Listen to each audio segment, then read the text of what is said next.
Hello,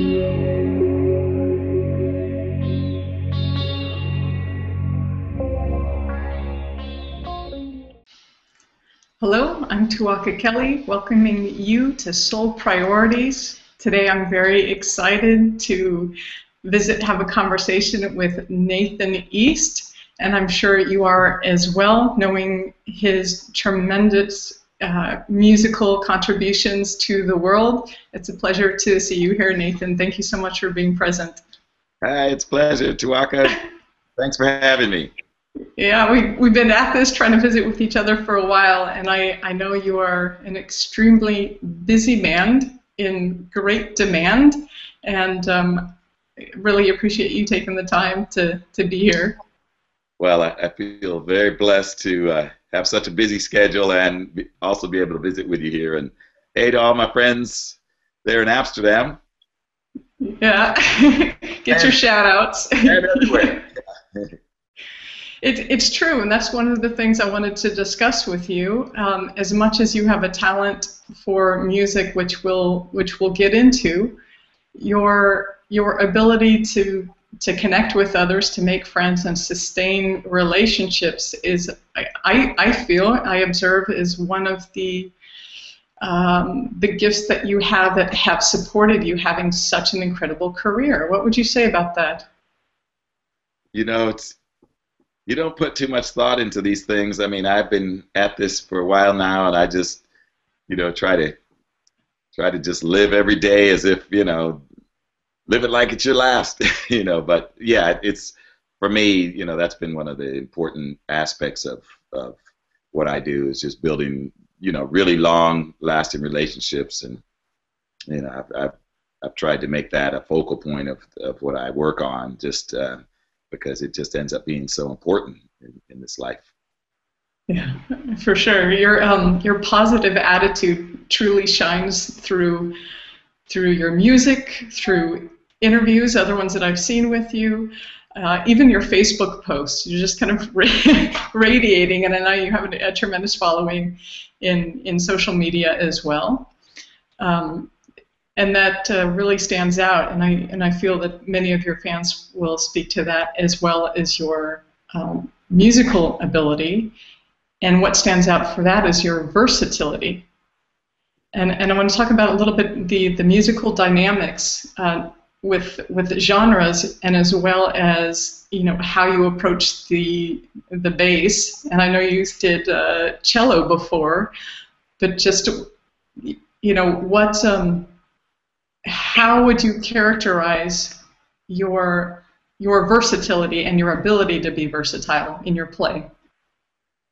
Well, when I grew up, I listened to all types of music. I started in the 7th grade on cello, so that being my first instrument, it gave me a little bit of classical background, so I got to listen to orchestral music and play it.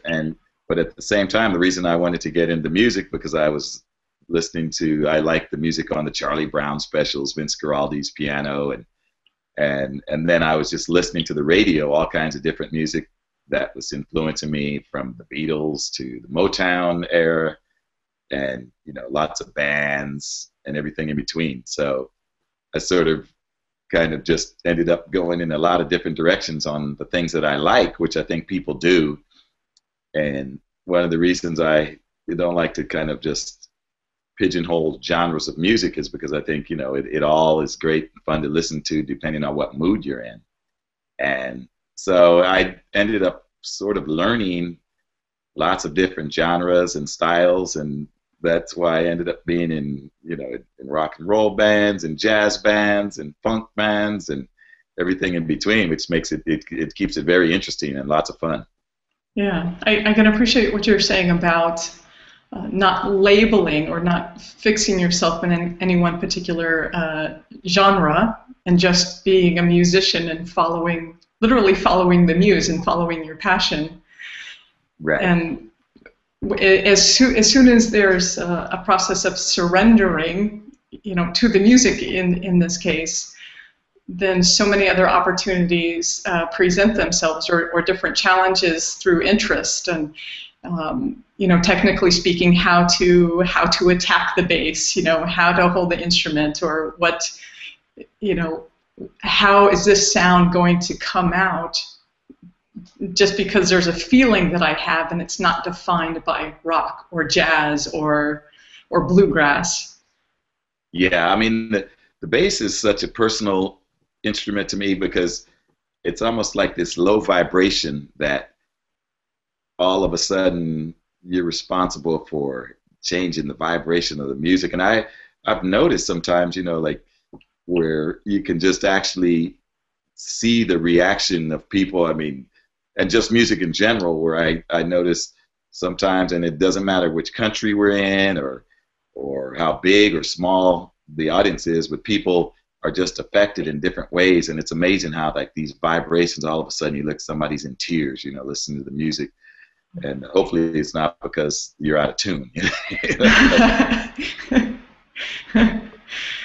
Well, indeed, people have heard me say this many times, and they always will, that music is a tremendous and powerful healer, a powerful conduit, and a powerful messenger in and of itself, with and without lyrics. And you mentioned vibration, and what emanates from your play and how you inform others, so they can also surrender to the music and transcend the labels of genre that are placed on genre, so they can have their own healing experience. Be moved to tears, be moved to laughter, and depending on the bass groove, be inspired to make love and get their groove on. Yeah, exactly. It's just so interesting, and the only thing I related to is just how music affected me as I was growing up. And I can remember certain songs. I can just remember where I was. You can remember, the first time you were intimate to this song or whatever. Yeah. And it's really interesting how those are the things that kind of stay in your brain or resonate with you and can have a lifelong effect. And we are constantly intrigued by the fact that people come up to us and say oh, our child was conceived to your music or whatever, so it's fun. It's definitely something that's very mysterious, very magical, and something I'm just always very thankful to be a part of. That this is what I get to do every day in my life. Yeah, it's gorgeous, and a little inside intel. There's times I've had to skip tracks during different activities because I knew the people personally very well, and I thought, oh, I gotta Right. skip ahead on this mix CD. Yeah. So it's funny. I do relate to that. I'm also privileged in my work of service and healing, and one of those privileges is supporting and skills is supporting others in realizing their own potential to do what they're here to do. And you found your purpose and your passion early, and in the process of assisting others in finding their potential, helping them to find and identify their own intuitive language so they can begin to recognize their intelligence and develop the ability to discern and be critical thinkers and really be in touch with their own information and their relationship to source. And I saw an interview, and I'd like to unpack it a little bit more with you when you were talking about playing the cello, I think in church, and you saw bass guitar, whoop, whoop, whoop, calling your name. Nathan. Come here, yes. Come here. Please, I want to unpack that and share what that experience was for you and how you identify your own intuition and how you responded that to really give credence and energy to your own calling. Yes, that was again, that's the moment in my life. I was 14 years old, and I will never forget. And I'm again, that's called right place, right time, tagging along with my older brothers who were actually playing at the folk masses in church church in San Diego, and they were rehearsing. So like, again, two things. I had big brothers that were involved in something that I was interested in, and my brother David played the guitar, and my brother Ray was singing, and there was a bass at the altar, literally just sitting on a stand. It looked cool. It was this kind of a red bass, and I didn't see anybody playing it, so I asked, would it be cool to pick it up? Sure, So I picked it up, plugged it in, and started jamming along with these guys. And I mean, I don't know if it's because it was easy, because it only has 4 strings, but I just started kind of touching these strings and playing these notes, and next thing you know, it just felt like this command and this kind of magical energy and power that I was just in control of, and it just was something that I thought, wow, how cool is this, and getting an immediate response of acceptance and recognition. And so for a 14-year-old, for this to happen, and then from there just start joining bands, and from there start my musical journey in this life, it was very powerful. And every day I count my blessings, because that opportunity was available for me. And lots of people find it in different ways. I know Quincy Jones, went into the back door of the music room in his high school, and there was a piano there, and I think he snuck in one night, and when he started playing it, he just thought, this is for me. Same kind of thing where you just get the aha moment, and all of a sudden bells start ringing, and you have arrived. So anytime you can get that, and I just think it's attributed to exposure and a lot of divine guidance, if you will. Absolutely, and listening to that, and that's a key factor. It's paying attention to the moment where you're just overwhelmed or feeling a direction, the intelligence of your own body, and surrendering to it, grabbing the red guitar, or sneaking in the back door to play the piano. It's right. Just following that impulse, even if it may not make sense to those around. But clearly, you're in an environment where that was supported and encouraged, so you didn't have to really be alone with your desire to make music. Right, and it's not, and music is music is very much about a community and camaraderie, and I think a lot of people, because of the inviting nature of a church, that's where you find a lot of people making music, or that's where it's okay to, if you're not the best player, there's always a warm welcome. So that's probably one of the a real good place to start in terms of just looking for that musical outlet. Church, the place to find a forgiving audience.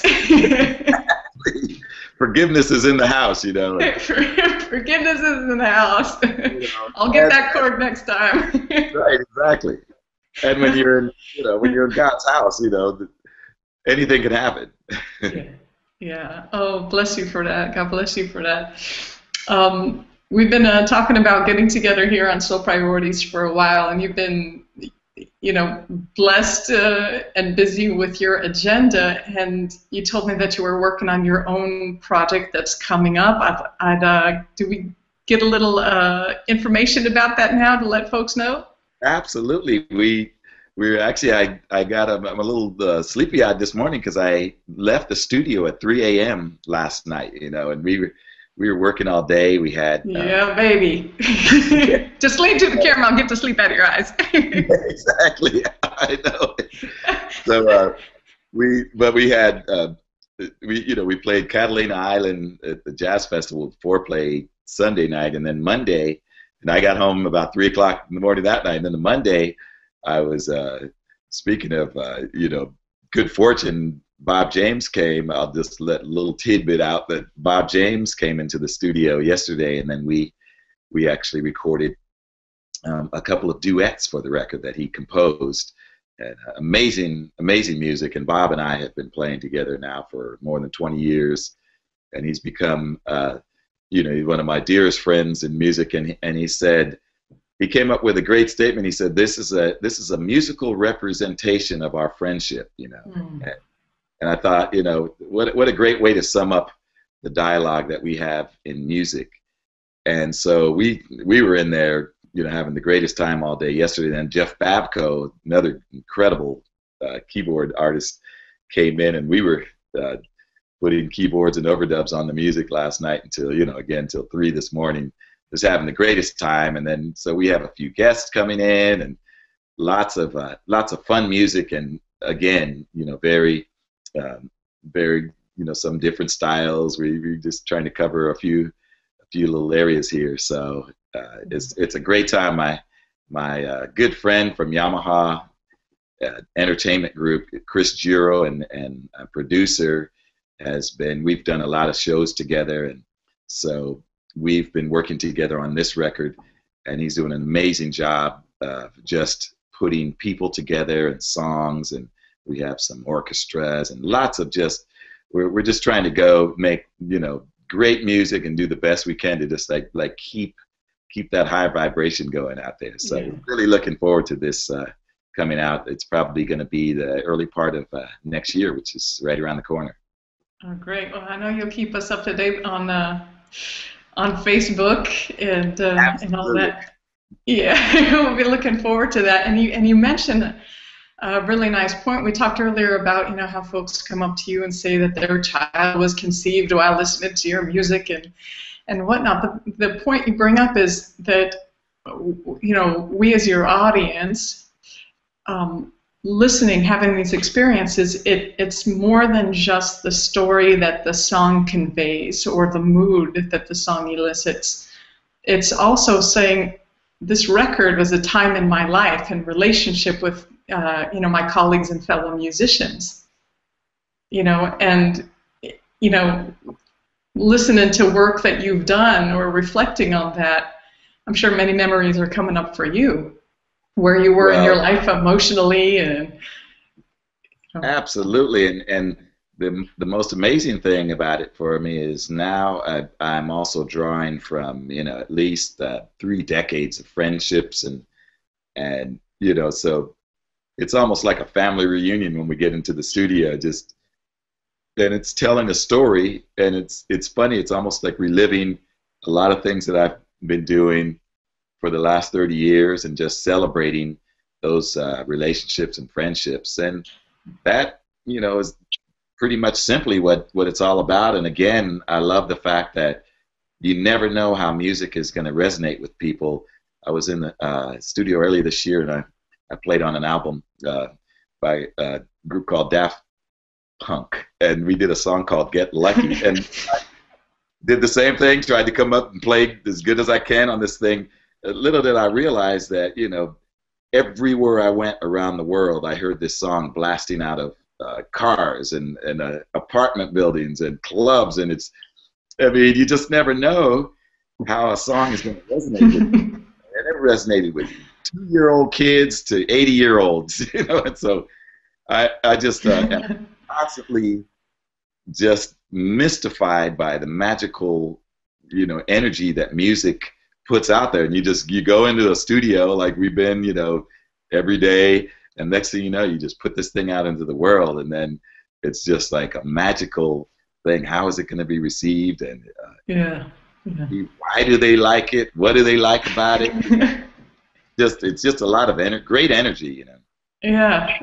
Oh, that's fun. In 30 years of this family, building family and relationships and getting together, what about music and your work has become easier? And what do you do to contribute to challenges to accelerate your skill? Like, how do you make it meaty? Right. Yeah, it's funny. For instance, and in all the music, the challenge for me is whether it's a song in one key and I'm playing one note, the same note for the entire song.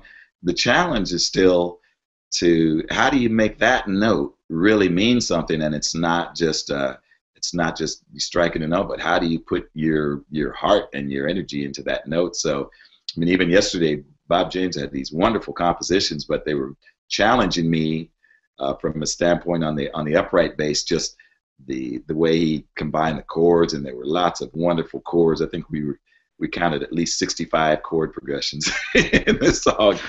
But the interesting thing for me is whether it's a lot of chords or one chord, it's still about trying to make every one of those notes count, like to approach it so that it's not just another note that just can be played by anybody, but that there's heart in there and energy, and that's what I think comes with experience. You just have so many experiences to draw from, and that comes out in the music. So for me, the challenge is just to keep the energy high and pure, and the spirit pure, and not really take for granted. I don't take for granted one single day that goes by. I just am so appreciative on all these great kind of blessings that keep flowing my way. I feel that. I feel you, Nathan. Big time. No, it's I mean, I don't know any other way to kind of live. Just stay open and keep moving forward.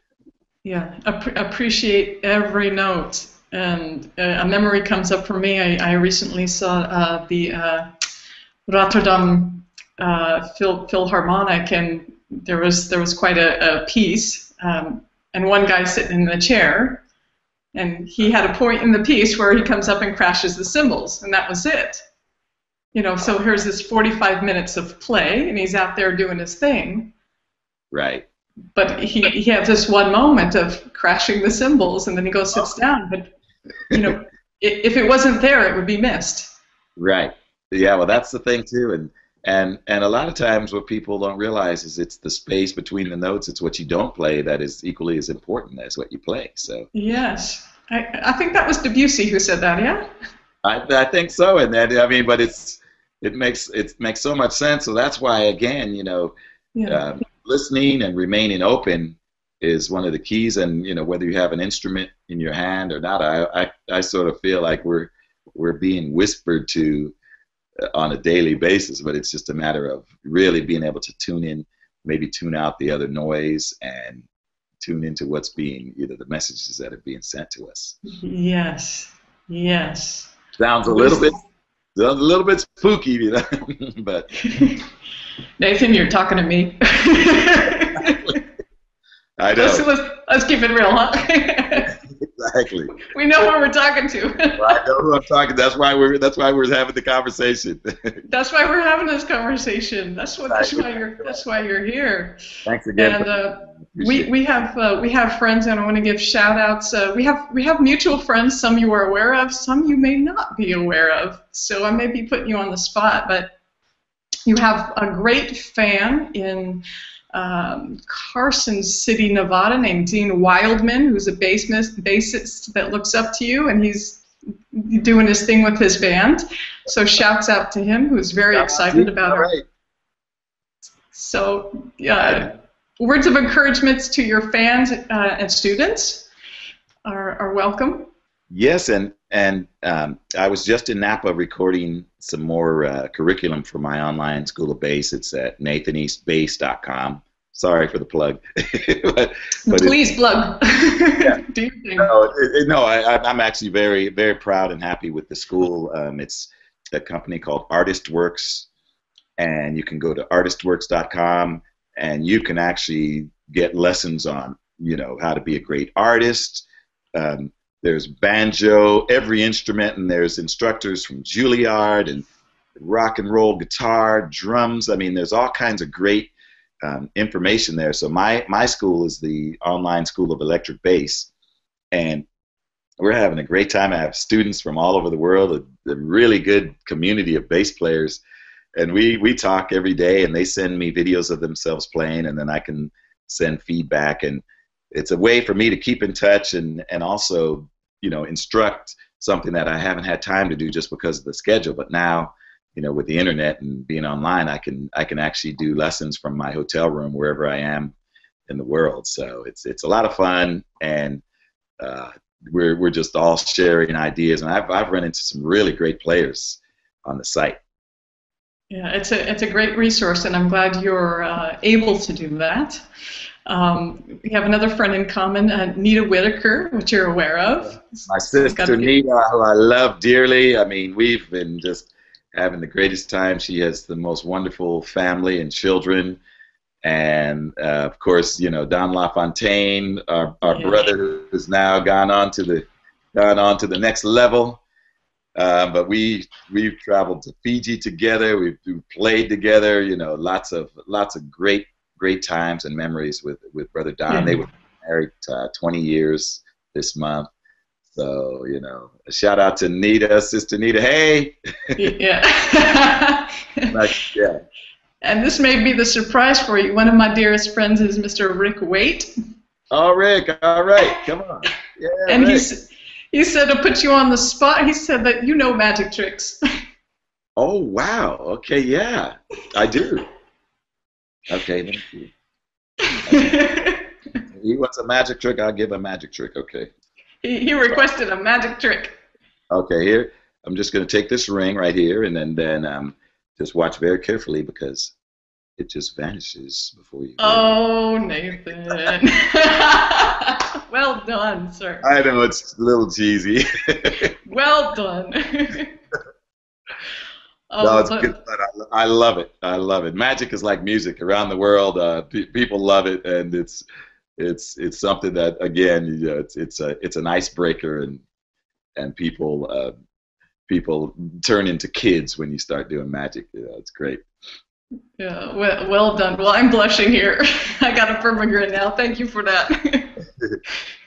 Nathan, you have really developed some incredible relationships, personally, musically, all of it coming from music.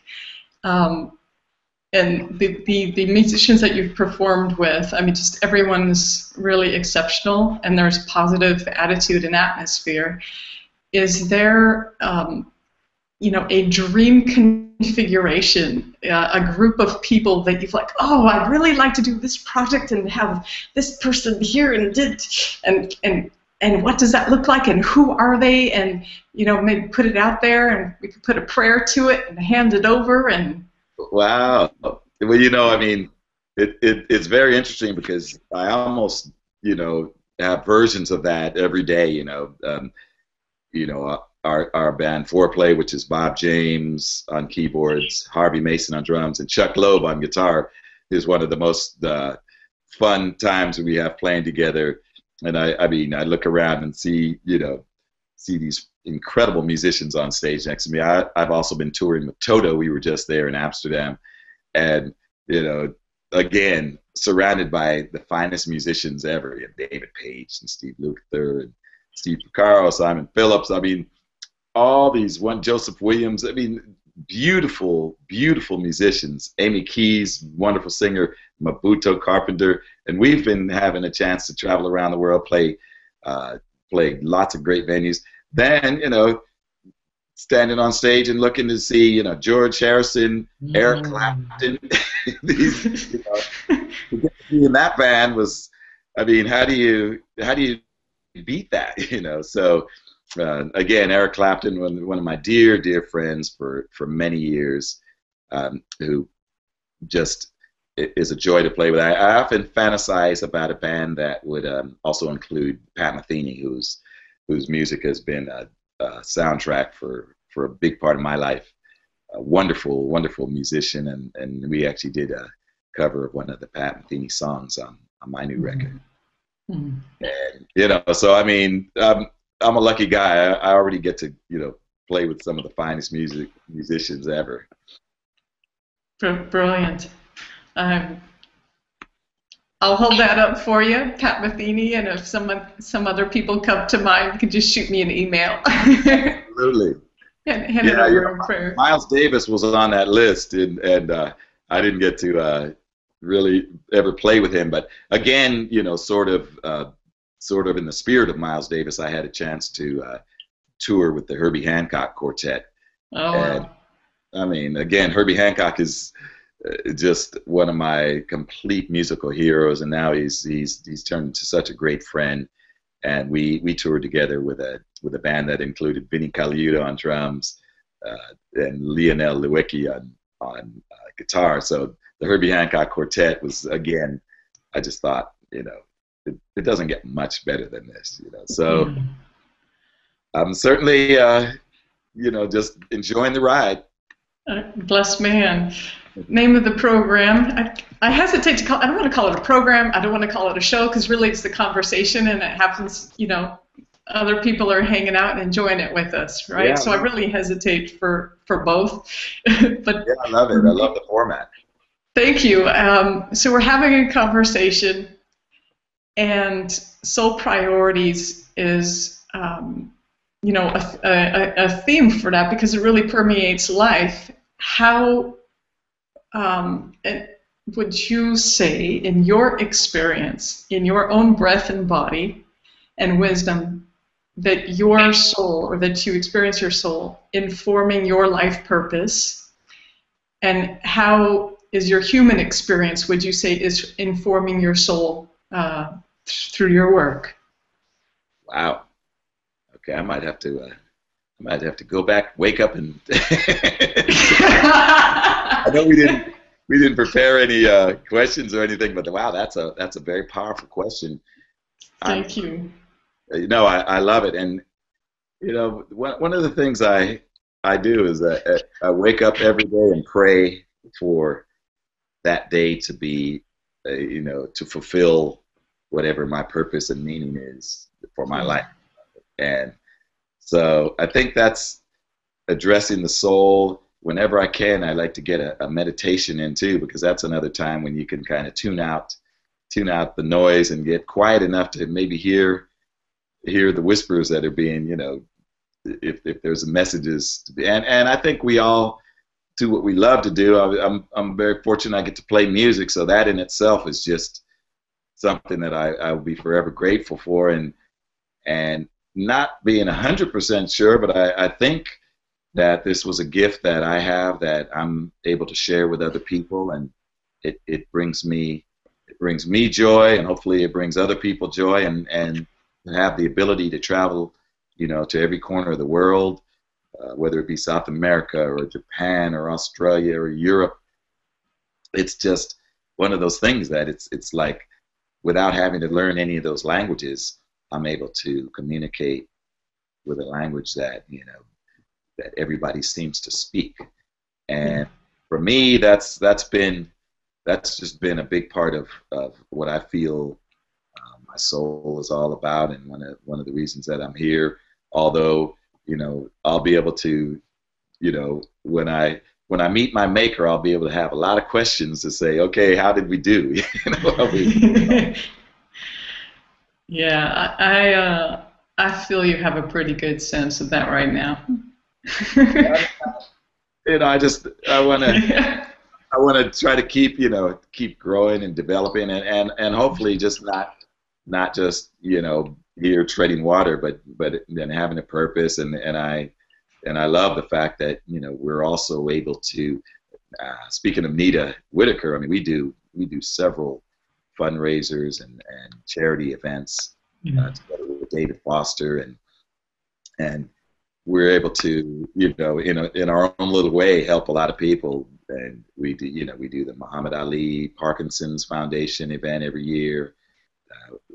We've done Andre Agassi's event for his academy. He has a school from grade kindergarten to 12. That's doing really well in Las Vegas, and the school is for the underprivileged kids whose parents gamble all their money away, and all of a sudden, if they didn't have this school, they just would end up on the street. So it's amazing to see what he's done. I mean, hands-on to turn a community of people around, and I mean, now it's like spreading out throughout the world. And again, here's a guy who I just have nothing but respect for, but he seems to have discovered what his soul's mission is about, and it doesn't seem to be about tennis, but when you get him talking about the kids at his school, his college preparatory school, I mean, you see him just come alive.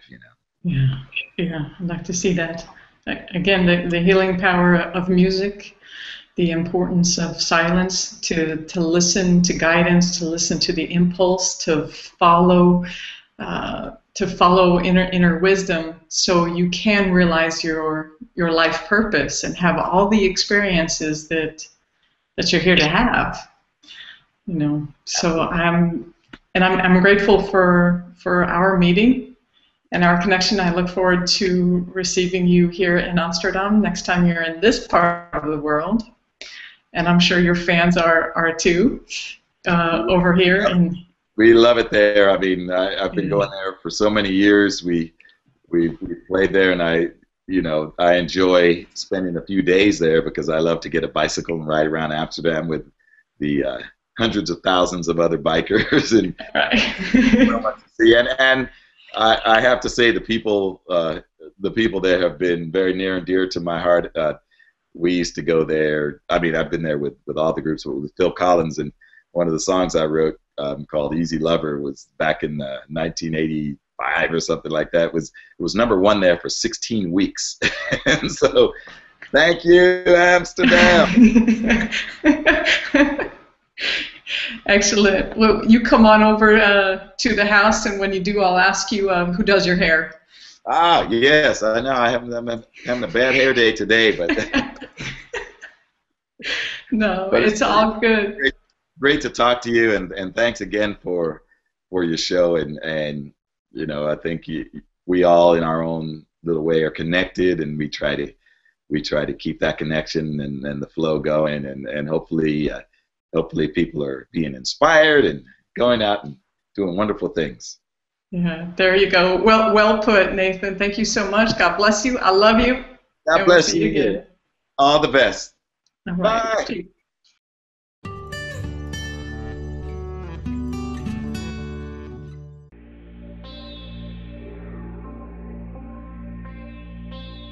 Bye.